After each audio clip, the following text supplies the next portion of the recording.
लावले का एक सावकाश गाडी जरांगे पाटलांनी जे आंदोलन पुकारलं होतं मराठा आरक्षणासाठी येत्या 29 तारखेला ते आझाद मैदानावरती जाणार होते, मात्र हायकोर्टानं मुंबई हायकोर्टानं त्यांना मनाई केली, तिथे जाऊ नका असं म्हणतात। कशाला मनाई केली?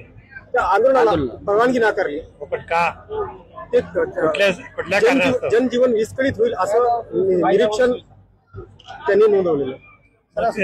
शेवटी पण जाऊन पोहोचतील तिथं आणि शासनाचे मत काय ते सांगतीलच। म्हणजे हे शासन त्यांचं आंदोलन दाबण्याचा प्रयत्न करत, कारण शासनच त्यांच्या विरोधात हायकोर्टात गेलं होतं। बरोबर आहे, परिस्थिती हीच होती आणि म्हणून प्रतिनिधित्व त्यांचं जे काय राहील ते त्यांना, मला वाटतं शेवटी शासन त्यांना भेटेल। आपली भूमिका काय आंदोलनासंदर्भात? आंदोलन आपलं चालूच आहे ना, तर न्याय आपल्याला मिळालाच पाहिजे, ही भूमिका तर आहेच।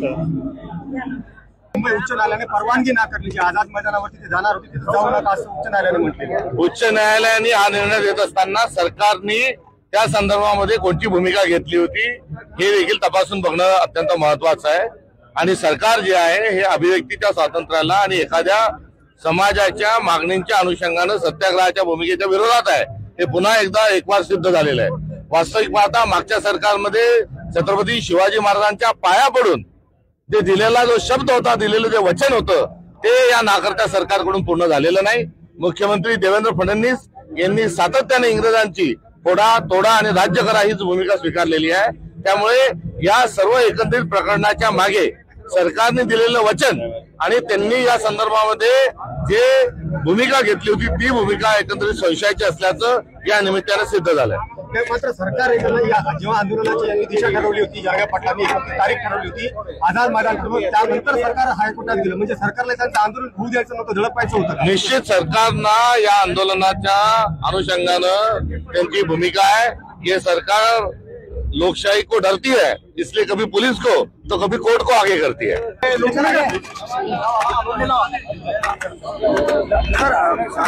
जरांगे पाटील 29 तारखेपासून आंदोलन करणार होते मुंबईच्या आझाद मैदानावरती, त्याला उच्च न्यायालयाने परवानगी नाकारली आझाद मैदानावर आंदोलन करण्यासाठी। उच्च न्यायालयाने निर्णय जो दिलाय तो कुठल्या कारणांच्या आधारावर दिला आहे याची माहिती आपल्याकडे नाही आहे। मला असं वाटतं की काही अन्य मार्गाने सुद्धा आपल्या मागण्या आंदोलकांना मांडायच्या असतील तर सरकारने त्यांना सहकार्य केलं पाहिजे। न्यायालयामध्ये सरकारला त्यांचं आंदोलन झडपायचं होतं। सरकार जर आंदोलन ऐकायला कोणाचंच तयार नाही आहे, म्हणजे देशात राज्यात सामान्य माणसाची सुनवाई होत नाहीये आणि अनेक आंदोलनं अशीच दडपली गेली मागच्या काळामध्ये, हे आपल्याला त्याची कल्पना आहे आणि म्हणून तेच सत्र आता पुढे सुरू आहे।